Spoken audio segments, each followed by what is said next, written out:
Plus two കെമിസ്ട്രിയിലെ surface chemistry എന്ന ചാപ്റ്ററിന്റെ 4ാം ഭാഗത്തിലേക്ക് സ്വാഗതം. കഴിഞ്ഞ 2-3 ക്ലാസ്സുകളിലായി ഈ ചാപ്റ്ററിന്റെ ആദ്യ ഭാഗമായ അഡ്സോർപ്ഷൻ എന്താണെന്ന് നമ്മൾ ഡീറ്റെയിൽഡ് ആയിട്ട് പഠിച്ചു. ഇനി അടുത്ത സെക്ഷൻ കറ്റാലിസിസ്, അതാണ് ഇന്ന് നമ്മൾ ഡിസ്കസ് ചെയ്യുന്നത്. എന്താണ് കാറ്റലിസ്റ്റ് എന്ന് പറഞ്ഞാൽ? നമ്മൾ പഠിച്ചു കെമിക്കൽ കൈനറ്റിക്സ് എന്ന് പറയുന്ന ചാപ്റ്ററിൽ കാറ്റലിസ്റ്റ് എന്താണെന്ന് നമ്മൾ കണ്ടതാണ്. And what is a catalyst? Catalyst is a foreign substance that added to a reaction to increase the rate of a reaction. എന്തിനു വേണ്ടിയാണ്? To increase the rate of a reaction. ഒരു റിയാക്ഷന്റെ റേറ്റ് ഇൻക്രീസ് ചെയ്യാൻ നമ്മൾ add ചെയ്യുന്ന ഒരു foreign സബ്സ്റ്റൻസിനെ നമ്മൾ വിളിക്കുന്ന പേരാണ് എന്ത്? കാറ്റലിസ്റ്റ് എന്ന്. And this phenomenon is known as catalysis. So, catalyst increase the rate of a reaction. അവിടെ നമ്മൾ പഠിച്ചത് എങ്ങനെയാണ്? എന്തെങ്കിലും കെമിക്കൽ ചേഞ്ച് അവിടെ ഉണ്ടാകുന്നുണ്ടോ കാറ്റലിസ്റ്റിന്? So no chemical change occurs. ഒരു കെമിക്കൽ ചേഞ്ചും അവിടെ കാറ്റലിസ്റ്റിന് ഉണ്ടാകുന്നില്ല. ഇനി അതിന്റെ ക്വാണ്ടിറ്റിയിൽ വ്യത്യാസം ഉണ്ടാകുന്നുണ്ടോ? So quantity also remains unchanged. നമ്മൾ ആദ്യം 5 ഗ്രാം എടുത്തെങ്കിൽ റിയാക്ഷൻ കഴിഞ്ഞും എത്ര തന്നെ കാണും? 5 തന്നെ കാണും കാറ്റലിസ്റ്റ്. ഇനി കാറ്റലിസ്റ്റ് ചെയ്യുന്ന ഒരു കാര്യമുണ്ട്. It offers a path of lower activation energy. Lower activation എനർജിയുള്ള ഒരു പാത്ത് ഓഫർ ചെയ്ത് ഒരു റിയാക്ഷന്റെ റേറ്റിനെ ഇൻക്രീസ് ചെയ്യുന്ന ഫോറിൻ സബ്സ്റ്റൻസിനെയാണ് നമ്മൾ എന്തെന്ന് വിളിക്കുന്നത്? കാറ്റലിസ്റ്റ് എന്ന് വിളിക്കുന്നത്. ഈ കാറ്റലിസ്റ്റ് എന്ന ടേം ആദ്യമായിട്ട് ഇൻട്രൊഡ്യൂസ് ചെയ്ത സയന്റിസ്റ്റ് ബെർസീലിയസ് ആണ്. ബെർസീലിയസ് ഇദ്ദേഹമാണ് എങ്ങനെയാണ് ഒരു ഫോറിൻ സബ്സ്റ്റൻസ് ഒരു റിയാക്ഷന്റെ റേറ്റിനെ ഇൻക്രീസ് ചെയ്യിക്കുന്നതെന്ന് സിസ്റ്റമാറ്റിക് ആയിട്ട് സ്റ്റഡി നടത്തിയ ആള്. കാറ്റലിസ്റ്റ് റിയാക്ഷന്റെ റേറ്റിനെ കൂട്ടുന്ന സബ്സ്റ്റൻസസ് ആണ് എങ്കിൽ ആ കാറ്റലിസ്റ്റിന്റെ ആക്ടിവിറ്റിയെ കുറയ്ക്കുന്ന സബ്സ്റ്റൻസസും ഉണ്ട്. അതിനെ നമ്മൾ വിളിക്കുന്ന പേരാണ് പോയിസൺസ്. എന്താണ്? Poisons. So poisons R substances which decrease the activity of catalyst. അങ്ങനെയാണ് എങ്കിൽ കാറ്റലിസ്റ്റിന്റെ ആക്ടിവിറ്റിയെ ഇൻക്രീസ് ചെയ്യിക്കുന്ന സബ്സ്റ്റൻസസും ഉണ്ടാവുമല്ലോ. അവയെ നമ്മൾ എന്താ വിളിക്കുന്നത്? പ്രൊമോട്ടേഴ്സ്. എന്താണ്? പ്രൊമോട്ടേഴ്സ് എന്ന് വിളിക്കും. So that will increase the activity of a catalyst. അങ്ങനെ നമ്മൾ ഹേബർ പ്രോസസ്സിൽ N2+3H2 gives 2NH3 അമോണിയ നിർമ്മാണത്തിന്റെ ഈ പ്രോസസ്സിൽ നമ്മൾ ഉപയോഗിക്കുന്ന കാറ്റലിസ്റ്റ് ആണ് അയൺ എന്ന് പറയുന്ന കാറ്റലിസ്റ്റ്. ഇവിടെ മോളിബ്ഡനം പ്രൊമോട്ടർ ആയിട്ട് ആഡ് ചെയ്യുന്നുണ്ട്. ആ മോളിബ്ഡനം എന്താണ് ചെയ്യുന്നത്? Which increase the activity of catalyst. ഈ അയൺ എന്ന് പറയുന്ന കാറ്റലിസ്റ്റിന്റെ ആക്ടിവിറ്റിയെ കൂട്ടും. ആര്? മോളിബ്ഡനം. ഇനി കാറ്റലിസ്റ്റിന് ഉദാഹരണമായിട്ട് നമ്മൾ നേരത്തെ പഠിച്ച റിയാക്ഷൻ ആണ് പൊട്ടാസ്യം ക്ലോറേറ്റിന്റെ ഡീകമ്പോസിഷൻ. പൊട്ടാസ്യം ക്ലോറേറ്റ് ഡീകമ്പോസ് ചെയ്ത് പൊട്ടാസ്യം ക്ലോറൈഡും ഓക്സിജനുമായിട്ട് മാറും. ഈ റിയാക്ഷനില് കാറ്റലിസ്റ്റ് ഇല്ല എങ്കിൽ ഇതിന് ഹൈ ടെമ്പറേച്ചർ ആവശ്യമുണ്ട്. 653 to 873 കെൽവിൻ ടെമ്പറേച്ചർ ഇതിന് ആവശ്യമുണ്ട്. എന്നാൽ മാംഗനീസ് ഡയോക്സൈഡ് ഇതിനകത്തേക്ക് കാറ്റലിസ്റ്റ് ആയിട്ട് ആഡ് ചെയ്യുമ്പോൾ മാംഗനീസ് ഡയോക്സൈഡ് ഇതിന് വേണ്ട ടെമ്പറേച്ചർ എന്ന് പറയുന്നത് that is only 473 to 633 kelvin. ഈ ഒരു റേഞ്ചിലെ ഇതിന്റെ ടെമ്പറേച്ചർ ആവശ്യമുള്ളൂ. കണ്ടോ എന്ത് ഡിഫറൻസ് ആണ് വന്നിരിക്കുന്നതെന്ന് നോക്കിക്കേ. അപ്പൊ കാറ്റലിസ്റ്റ് ആഡ് ചെയ്യുമ്പോൾ which increase the rate of a reaction. Catalyst എന്താ ചെയ്യുന്നത്? It offers a path of lower activation energy. Lower activation energy ഉള്ള ഒരു പാത്ത് അത് ഓഫർ ചെയ്യും. നമ്മൾ പഠിച്ചു കെമിക്കൽ കൈനറ്റിക്സ് എന്ന് പറയുന്ന ചാപ്റ്ററിൽ നമ്മൾ ഗ്രാഫ് വരച്ചു പഠിച്ചതാണ്. അതിനകത്ത് പൊട്ടൻഷ്യൽ എനർജി y ആക്സിസിലും റിയാക്ഷൻ കോർഡിനേറ്റ് x ആക്സിസിലും എടുത്ത് പ്ലോട്ട് ചെയ്തപ്പോൾ ഇവിടെ റിയാക്ടന്റിന്റെ എനർജി കൂടി എന്തായിട്ട് മാറണം? അത് ഇന്റർമീഡിയറ്റ് കോംപ്ലക്സ് ആയിട്ട് ആദ്യം മാറണം. ഇവിടെ ഈ ഇന്റർമീഡിയറ്റ് കോംപ്ലക്സ് ആയിട്ട് മാറിയതിനു ശേഷമാണ് അത് പ്രോഡക്റ്റ് ആയിട്ട് മാറുന്നത്. അപ്പൊ ഇങ്ങനെ മാറുമ്പോൾ ഇത് കാറ്റലിസ്റ്റ് ഉപയോഗിക്കാതെയാണ് എങ്കിൽ കാറ്റലിസ്റ്റ് ഉപയോഗിച്ച ഗ്രാഫ് ഇത് ഇങ്ങനെയാണ്. ഇത്രയും കുറവ് ആക്ടിവേഷൻ എനർജി മതി in presence of catalyst. See the difference. So catalyst എങ്ങനെയാണ് ഒരു റിയാക്ഷന്റെ റേറ്റിനെ ഇൻക്രീസ് ചെയ്യുന്നതെന്ന് മനസ്സിലായില്ലേ? ഇനി അടുത്തത് ടൈപ്സ് ഓഫ് കറ്റാലിസിസ്. രണ്ട് തരം കറ്റാലിസിസ് ഉണ്ട്. The first one homogeneous catalysis and the second one heterogeneous catalysis. If the reactants and the catalyst are in same phase, that is called homogeneous catalysis. ആരൊക്കെയാണ്? Reactance and catalyst same ഫേസിലാണ് എങ്കിൽ നമ്മൾ അതിനെ എന്തെന്ന് വിളിക്കും? Homogeneous കറ്റാലിസ്റ്റ്. Face എന്ന് പറഞ്ഞാൽ എന്താണ്? Solid, liquid, gas, മൂന്ന് ഫേസ് ആണ്. റിയാക്ടന്റ് സോളിഡ് ഫേസിലും കാറ്റലിസ്റ്റ് ലിക്വിഡ് ഫേസിലുമാണ് എങ്കിൽ അത് ഹോമോജീനസ് ആണോ? അല്ല. രണ്ടും ഒരേ ഫേസിലായിരിക്കണം. കാറ്റലിസ്റ്റ് ലിക്വിഡ് ആണെങ്കിൽ റിയാക്ടന്റും ലിക്വിഡ് ഫേസിലായിരിക്കണം. ഇനി ഹെറ്ററോജീനസ് കറ്റാലിസിസ് എന്തായിരിക്കും? അപ്പോൾ ഇവിടെ റിയാക്ടൻസും കാറ്റലിസ്റ്റും എന്തായിരിക്കണം? ഡിഫറെന്റ് ഫേസിലായിരിക്കണം. Different phase. സിമ്പിൾ ആയിട്ട് നമുക്ക് മനസ്സിലാക്കാം. ശരിയല്ലേ? So in homogeneous catalysis the reactants and the catalyst are in same phase, whereas in heterogeneous catalysis the reactants and catalysts are in different phase. നമുക്ക് എക്സാമ്പിൾ ഒന്ന് നോക്കാം. സൾഫർ ഡയോക്സൈഡിന്റെ ഓക്സിഡൈസ് ചെയ്ത് sulphur trioxide ആയിട്ട് മാറുന്ന റിയാക്ഷൻ. ഈ റിയാക്ഷനിൽ nitric oxide ആണ് catalyst ആയിട്ട് ഉപയോഗിക്കുന്നത്. ഇത് ലെഡ് ചേംബർ പ്രോസസ് ആണ്. ഇത് ആരുടെ മാനുഫാക്ചർ ആണ്? Sulphuric acid, the king of chemicals.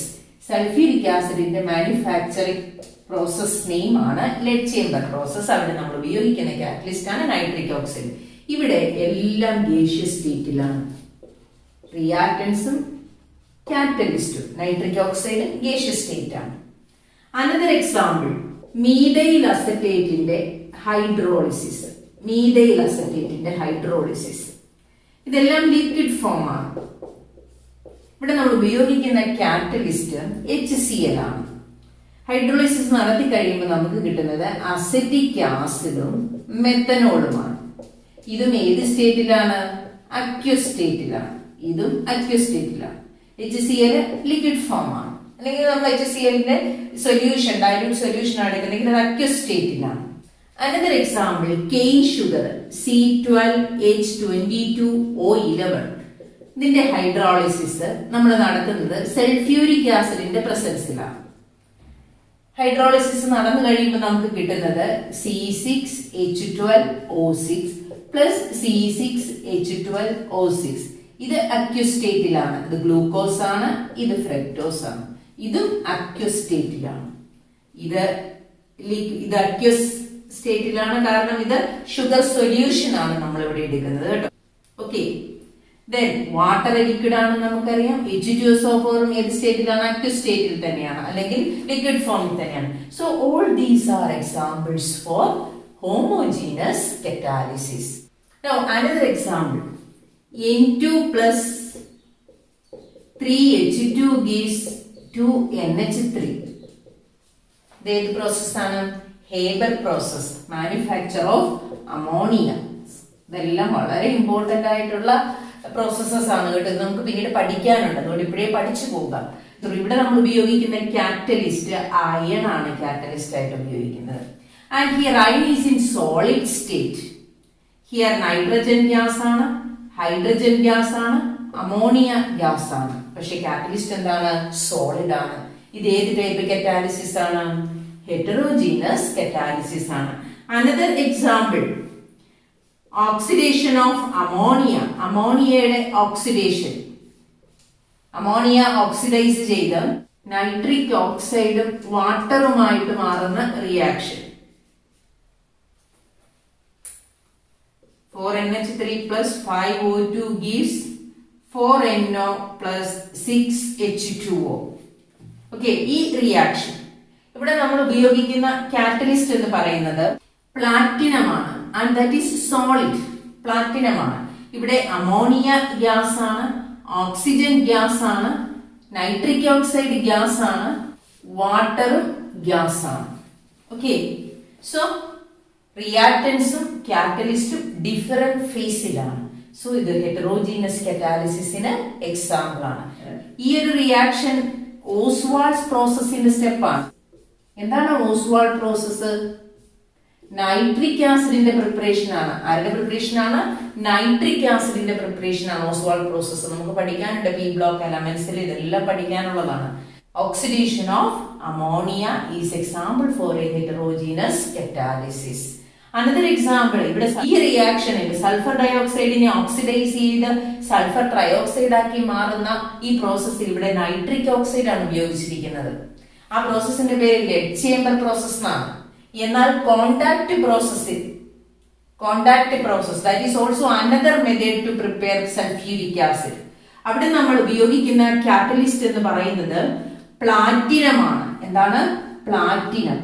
അല്ല എങ്കിൽ വനേഡിയം പെന്റോക്സൈഡ്. ഇത് രണ്ടിൽ ഏതെങ്കിലും ഒന്നാണ് കാറ്റലിസ്റ്റ് ആയിട്ട് ഉപയോഗിക്കുന്നത്.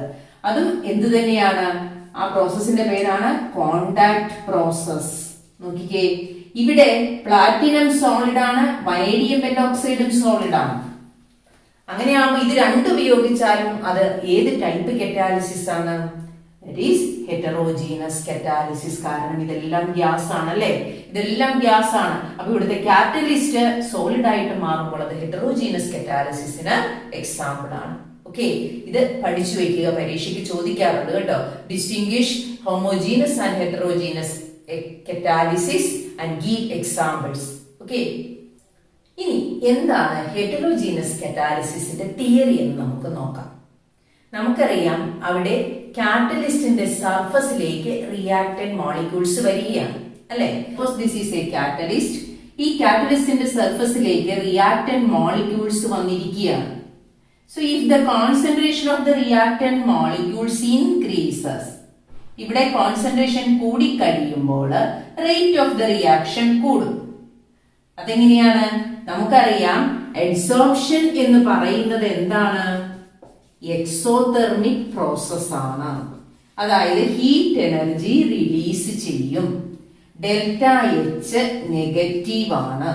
അങ്ങനെ റിലീസ് ചെയ്യുന്ന ഹീറ്റ് എനർജി ഉപയോഗിച്ചുകൊണ്ട് ഈ റിയാക്ടന്റ് മോളിക്യൂൾസിന്റെ എനർജി റേസ് ചെയ്യും. റേസ് ചെയ്ത് അവയുടെ ആക്ടിവേഷൻ എനർജി കൂട്ടി അവ എന്തായിട്ട് മാറും? ആക്ടിവേറ്റഡ് കോംപ്ലക്സ് ആയിട്ട് മാറും. ആക്ടിവേറ്റഡ് കോംപ്ലക്സ് ആയി മാറും. അതിനുശേഷം ആക്ടിവേറ്റഡ് കോംപ്ലക്സ് എന്തായിട്ട് മാറും? പ്രോഡക്ട്സ് ആയിട്ട് മാറും. ഇതാണ് ഓൾഡ് അഡ്സോർപ്ഷൻ തിയറി എന്ന് പറയുന്നത്.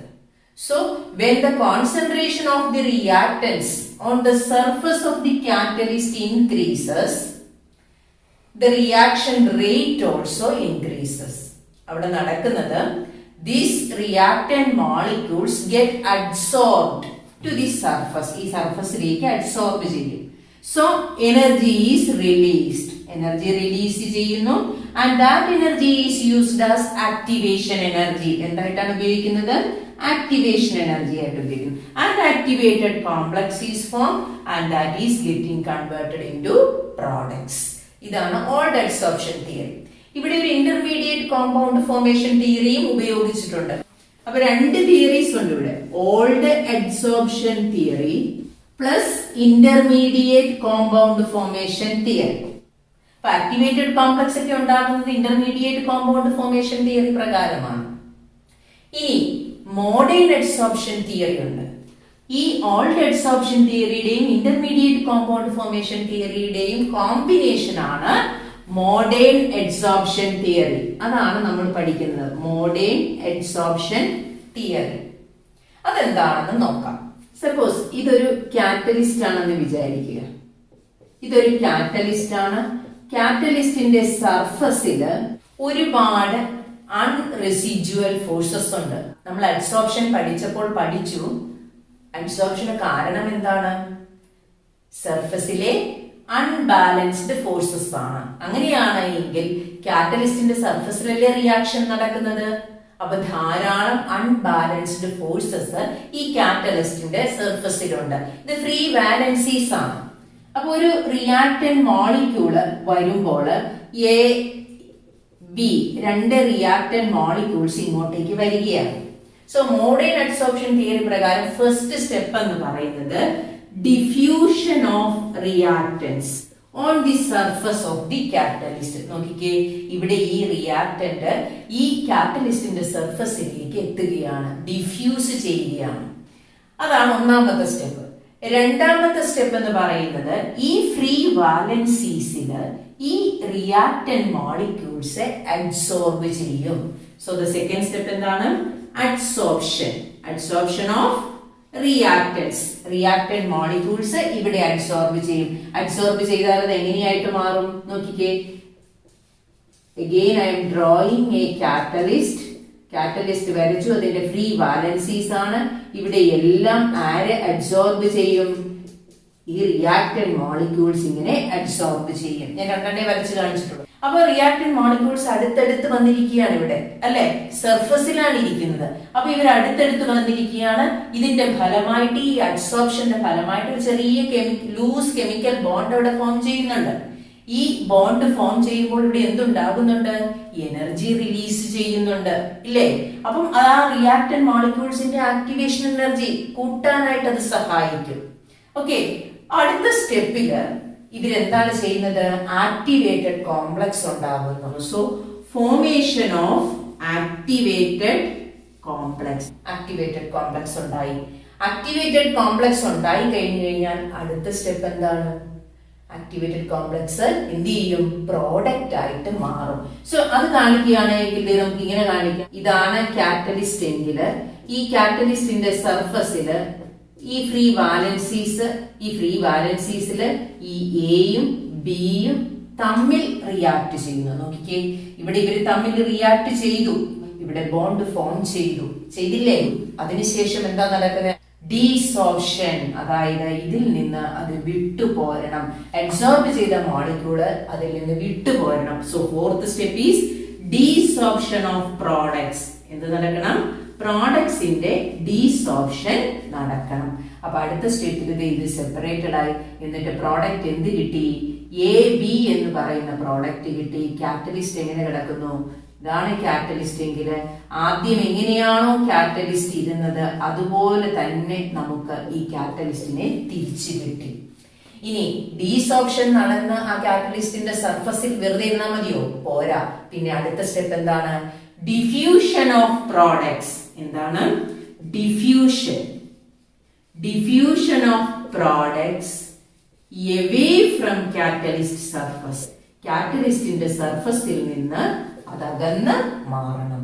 ഇതാണ് മോഡേൺ അഡ്സോർപ്ഷൻ തിയറി പ്രകാരം ഹെറ്ററോജീനസ് കറ്റാലിസിന്റെ മെക്കാനിസം. നോക്കിക്കേ, ഫസ്റ്റ് സ്റ്റെപ്പ് അത് എന്ത് ചെയ്തു? ഡിഫ്യൂസ് ചെയ്ത് കാറ്റലിസ്റ്റിന്റെ സർഫസിലേക്ക് ചെന്നു. ആൻഡ് സെക്കൻഡ് സ്റ്റെപ്പ് അവിടെ എന്ത് നടന്നു? അഡ്സോർപ്ഷൻ നടന്നു. ആ റിയാക്ടന്റ് മോളിക്യൂൾസ് തമ്മിൽ റിയാക്ട് ചെയ്ത് ആക്ടിവേറ്റഡ് കോംപ്ലക്സ് ആയി. മൂന്നാമത്തെ സ്റ്റെപ്പില് ആക്ടിവേറ്റഡ് കോംപ്ലക്സ് ആയത് പിന്നീട് എന്തായിട്ട് മാറി? പ്രോഡക്റ്റ് ആയിട്ട് മാറി. ആ പ്രോഡക്റ്റ് ഫൈനലി ഡീസോർപ്ഷൻ നടന്നു. റിയാക്ടന്റ് സർഫസിൽ നിന്ന് വിട്ടു, റിമൂവ് ചെയ്തു. അതിനുശേഷം അത് കാറ്റലിസ്റ്റിന്റെ സർഫസിൽ നിന്ന് മാറിപ്പോയി. Diffusion of products away from catalyst surface. നോക്കിക്കേ, ആദ്യം നമ്മൾ എങ്ങനെയാണോ കാറ്റലിസ്റ്റ് ഉപയോഗിച്ചത് അതുപോലെ തന്നെ തിരിച്ചു കിട്ടിയത് കണ്ടോ? Without any chemical change. എന്തെങ്കിലും കെമിക്കൽ കോമ്പോസിഷനിൽ ഇവിടെ വ്യത്യാസം വന്നോ? ഇല്ല. അതാണ് നമ്മൾ ആദ്യം പറഞ്ഞത്, no chemical change and no quantity is also remain unchanged. ക്വാണ്ടിറ്റിയിലും വ്യത്യാസമില്ല, കെമിക്കൽ കോമ്പോസിഷനിലും വ്യത്യാസമില്ല. മോഡേൺ അഡ്സോർപ്ഷൻ തിയറി ഇങ്ങനെയാണ് അത് എക്സ്പ്ലെയിൻ ചെയ്തത്. എന്നാൽ മോഡേൺ അഡ്സോർപ്ഷൻ തിയറിക്ക് പ്രൊമോട്ടേഴ്സിന്റെയും പോയിസൺസിന്റെയും ബിഹേവിയർ എക്സ്പ്ലെയിൻ ചെയ്യാൻ സാധിച്ചില്ല. Next is important features of solid catalyst. എന്തൊക്കെയാണ്? രണ്ട് ഫീച്ചേഴ്സ് ആണ് നമുക്ക് പഠിക്കാനുള്ളത്. ഒന്നാമത്തത് activity. The first one is activity. എന്താണ് activity? Activity is the ability of a catalyst. കാറ്റലിസ്റ്റിന്റെ ഒരു കഴിവാണല്ലേ. എന്തിനു? Ability of a catalyst to increase the rate of a reaction. എന്തിനു വേണ്ടിയാ? Increase the rate of a reaction. ഒരു റിയാക്ഷന്റെ rate കൂട്ടാനുള്ള ഒരു കാറ്റലിസ്റ്റിന്റെ കഴിവിനെയാണ് നമ്മൾ എന്തെന്ന് വിളിക്കുന്നത്? ആക്ടിവിറ്റി എന്ന് വിളിക്കുന്നത്. ഫോർ എക്സാമ്പിൾ, നമ്മൾ കണ്ടു ഈ കാറ്റലിസ്റ്റിന്റെ സർഫസിലേക്ക് റിയാക്ടന്റ് മോളിക്യൂൾസ് വന്ന് ഇരിക്കുക ചെയ്യുന്നത്. അങ്ങനെ ഗേഷ്യസ് സ്റ്റേറ്റിലോ സൊല്യൂഷൻ സ്റ്റേറ്റിലോ ഒക്കെയുള്ള റിയാക്ടന്റ് മോളിക്യൂൾസ് ഈ സർഫസിലേക്ക് വന്നിരിക്കുമ്പോൾ അവിടെ എന്ത് സംഭവിക്കണം? ഒരു ബോണ്ട് ഫോം ചെയ്യണം, അല്ലെ? അപ്പൊ ഒരു വീക്ക് ബോണ്ട് ഫോം ചെയ്താൽ കുറച്ച് എമൗണ്ട് ഓഫ് എനർജിയിലേ റിലീസ് ചെയ്യുള്ളൂ. അപ്പൊ റീസണബിളി സ്ട്രോങ് ആയിട്ടുള്ള ഒരു ബോണ്ട് അവിടെ ഫോം ചെയ്യണം. ആര് തമ്മില്? ആ റിയാക്ടന്റും കാറ്റലിസ്റ്റും തമ്മില് ഒരു റീസണബിളി സ്ട്രോങ് ബോണ്ട് ഫോം ചെയ്യണം. അപ്പൊ ഫോം ചെയ്യുമ്പോൾ മാത്രമേ അവിടെ എന്തുണ്ടാവുള്ളൂ? എനർജി റിലീസ് ചെയ്യും. എന്നാൽ വെരി സ്ട്രോങ് ബോണ്ട് ഫോം ചെയ്താലോ ഇവർ തമ്മിലുള്ള ഈ ഇതാണ് കാറ്റലിസ്റ്റ്. ഈ കാറ്റലിസ്റ്റിന്റെ സർഫസിലേക്ക് ഒന്ന് പറ്റിപ്പിടിച്ചിരിക്കുകയാണ്, പിന്നെ അതിന് മാറാൻ പറ്റില്ല. ശരിയാവോ? ഇല്ല. കാരണം അത് ഇമ്മൊബിലൈസ്ഡ് ആയി കഴിഞ്ഞാൽ പിന്നെ ഫെർദർ റിയാക്ഷൻ നടക്കുമോ? ഈ റിയാക്ടന്റ് മോളിക്യൂൾസ് പ്രോഡക്ട്സ് ആയിട്ട് ഡീസോപ്ഷൻ നടക്കണം. നടന്നില്ല എങ്കിൽ അവിടെ പിന്നീട് റിയാക്ഷൻ നടക്കുമോ? ഇല്ല. അപ്പം ഒരു റീസണബിളി സ്ട്രോങ് ആയിട്ടുള്ള ഒരു ബോണ്ട് ആര് തമ്മിൽ ഫോം ചെയ്യണം? റിയാക്ടന്റും കാറ്റലിസ്റ്റും തമ്മിൽ ബോണ്ട് ഫോം ചെയ്യണം. അതിനെ ഡിപ്പെൻഡ് ചെയ്താണ് ഈ ആക്ടിവിറ്റി ഇരിക്കുന്നത്. So activity depends on the strength of chemisorption. കെമിസോർപ്ഷന്റെ സ്ട്രെങ്തിനെ ഡിപ്പെൻഡ് ചെയ്താണ് എന്തിരിക്കുന്നത്? ആക്ടിവിറ്റി ഇരിക്കുന്നത്. ഫോർ എക്സാമ്പിൾ, ഹൈഡ്രജനും ഓക്സിജനും ചേർന്ന് വാട്ടർ ആകുന്ന പ്രോസസ്സ്. ഈ ഒരു റിയാക്ഷൻ എന്ന് പറയുന്നത് കാറ്റലിസ്റ്റ് ഒന്നുമില്ല എങ്കിൽ അത് നടക്കാൻ വലിയ ബുദ്ധിമുട്ടാണ്. വെറുതെ രണ്ടും കൂടെ കൂട്ടി വെച്ച് കഴിഞ്ഞാൽ ഒരിക്കലും വാട്ടർ ഉണ്ടാവില്ല. എന്നാൽ പ്ലാറ്റിനം കാറ്റലിസ്റ്റ് നമ്മൾ ഉപയോഗിച്ച് കഴിയുമ്പോൾ it will form water with violence. വളരെ വിഗ്രസ് ആയിട്ടുള്ള റിയാക്ഷൻ ആണ് അവിടെ നടക്കുന്നത്. അങ്ങനെ പീരിയോഡിക് ടേബിളിൽ ഹൈ ആക്ടിവിറ്റി ഉള്ള എലമെന്റ്സ് ഗ്രൂപ്പ് 5 to 11 ആ ആക്ടിവിറ്റി കാറ്റലിസ്റ്റ് ആകാനുള്ള ആക്ടിവിറ്റി കൂടി കൂടി വരികയാണ്. ഗ്രൂപ്പ് 5 ൽ നിന്ന് 11ലേക്ക് വരുമ്പോൾ അതിൽ ഏറ്റവും കൂടുതൽ സ്ട്രോങ് ആക്ടിവിറ്റി ഉള്ള എലമെന്റ്സ് ഗ്രൂപ്പ് 7 to 9 ആണ് പീരിയോഡിക് ടേബിളിൽ. So activity is the ability of a catalyst to increase the rate of a reaction. Now what is the second property? That is known as selectivity. എന്താണ്? Selectivity. എന്താണ് selectivity? That is also an ability of a catalyst. ഇതും കാറ്റലിസ്റ്റിന്റെ ഒരു ability ആണ്. എന്തിനുള്ള ability? To direct a reaction. ഒരു റിയാക്ഷനെ direct ചെയ്യുക. എന്തിനു വേണ്ടി? To yield a particular product. എന്ത് കിട്ടണം? ഒരു പെർട്ടിക്കുലർ പ്രോഡക്റ്റ് കിട്ടണം. അതിനുവേണ്ടി ഒരു റിയാക്ഷനെ ഡയറക്റ്റ് ചെയ്യുക. അതിനുള്ള കാറ്റലിസ്റ്റിന്റെ കഴിവിനെയാണ് നമ്മൾ എന്തെന്ന് വിളിക്കുന്നത്? സെലക്ടിവിറ്റി എന്ന് വിളിക്കുന്നത്. സെലക്റ്റീവ് ആണ് കാറ്റലിസ്റ്റ്. ഓക്കെ, ഇവിടെ ഒന്ന് ശ്രദ്ധിച്ചേ. കാർബൺ മോണോക്സൈഡും ഹൈഡ്രജനും ചേർന്ന് നിക്കൽ കാറ്റലിസ്റ്റിന്റെ പ്രസൻസില് മീഥൈനും വാട്ടറുമായിട്ട് മാറും. ഇവിടെ നമ്മൾ ഉപയോഗിച്ച കാറ്റലിസ്റ്റ് ഏതാണ്? നിക്കലാണ്. എന്നാൽ ഈ സെയിം റിയാക്ടന്റ് തന്നെ ഞാൻ വീണ്ടും എടുക്കുകയാണ്. ഇവിടെ ഞാൻ ഉപയോഗിച്ച കാറ്റലിസ്റ്റിന് ഒരു ചെറിയ വ്യത്യാസമുണ്ട്. ഇവിടെ ഞാൻ ഉപയോഗിച്ചത് കോപ്പർ കാറ്റലിസ്റ്റ് ആണ് in presence of zinc oxide and Cr2O3 chromium trioxide. അപ്പൊ എനിക്ക് കിട്ടിയ പ്രോഡക്റ്റ് എന്ന് പറയുന്നത് മെത്തനോൾ ആണ്. ആദ്യം മീഥേൻ കിട്ടി, ഇപ്പൊ മെത്തനോൾ കിട്ടി. വീണ്ടും ഞാൻ ഈ റിയാക്ടൻസ് തന്നെ എടുത്തു. കാർബൺ മോണോക്സൈഡും ഹൈഡ്രജനും എടുത്തു. ഇവിടെ ഞാൻ കോപ്പർ കാറ്റലിസ്റ്റ് മാത്രം ഉപയോഗിച്ചു. അപ്പൊ എനിക്ക് കിട്ടിയ പ്രോഡക്റ്റ് ഫോർമാൽഡിഹൈഡ് ആണ്. HCHO, formaldehyde. C, same reactance but different catalyst. So we can say catalysts are highly selective in their action. അവരുടെ ആക്ഷനിൽ ഹൈലി സെലക്റ്റീവ് ആണ്. സോ സെലക്ടിവിറ്റി എന്ന് പറഞ്ഞാൽ എന്താണ്? Ability of a catalyst to direct a reaction to yield a particular product. ഒരു പ്രത്യേക product കിട്ടാനായിട്ട് ഒരു റിയാക്ഷനെ ഡയറക്റ്റ് ചെയ്യാനുള്ള കാറ്റലിസ്റ്റിന്റെ കഴിവിനെയാണ് നമ്മൾ എന്തെന്ന് വിളിക്കുന്നത്? സെലക്ടിവിറ്റി എന്ന് വിളിക്കുന്നത്. So these are the 2 important features of catalyst. പഠിക്കണം. അപ്പൊ ഇന്ന് നമ്മൾ കറ്റാലിസിസ് 2 തരം കണ്ടു. Homogeneous, heterogeneous catalysis. ഹെറ്ററോജീനസ് കറ്റാലിസിന്റെ അഡ്സോർപ്ഷൻ തിയറി പഠിച്ചു. Then two important features of solid catalyst, activity and selectivity. അതിനെ ബേസ് ചെയ്ത് പരീക്ഷയ്ക്ക് ചോദിച്ചിട്ടുള്ള ചോദ്യങ്ങൾ. ഇത് നിങ്ങളുടെ ഇൻഡെക്സ് ക്വസ്റ്റ്യനും ഉണ്ട്. ഞാനൊന്ന് വായിക്കാം. In Haber process, hydrogen is obtained by reacting methane with steam in the presence of nickel oxide as catalyst. The process is known as steam reforming.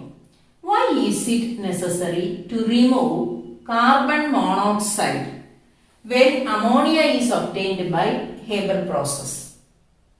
പറഞ്ഞിരിക്കുന്നത് ഇതാണ്.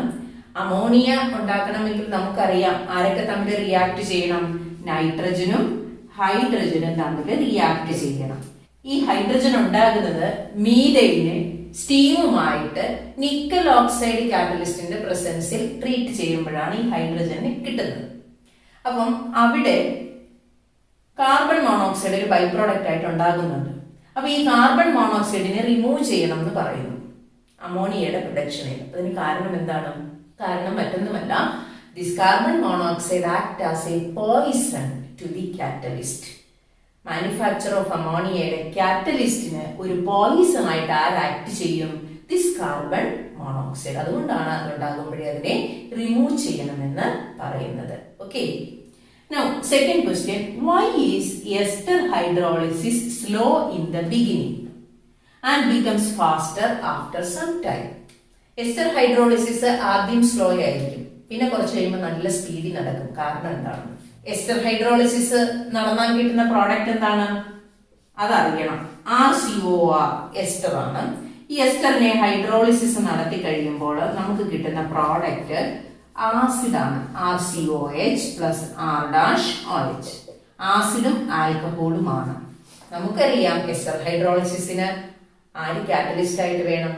ആസിഡ് കാറ്റലിസ്റ്റ് ആയിട്ട് വേണം. അപ്പൊ ഈ ഉണ്ടാകുന്ന acid act as an auto catalyst. അത് തന്നെ എന്തായിട്ട് ആക്ട് ചെയ്യുന്നു? ഒരു കാറ്റലിസ്റ്റ് ആയിട്ട് ആക്ട് ചെയ്യുന്നു. So it act as an auto catalyst. So that will increase the rate of hydrolysis of ester. അങ്ങനെയാണ് എസ്റ്റർ ഹൈഡ്രോളിസിന്റെ സ്പീഡ് പിന്നീട് ഫാസ്റ്റർ ആയിട്ട് വരുന്നത്. ഓക്കെ. അടുത്തത്, what is the role of desorption in catalysis? നമ്മൾ കണ്ടു, ഡീസോർപ്ഷൻ നടന്നില്ലെങ്കിൽ എന്ത് നടക്കില്ല?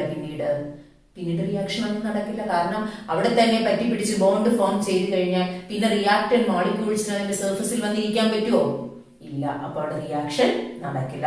During catalysis the reactants are get converted into products on the surface of the catalyst, and that has to be removed in order to absorb further reactant molecules on their surface.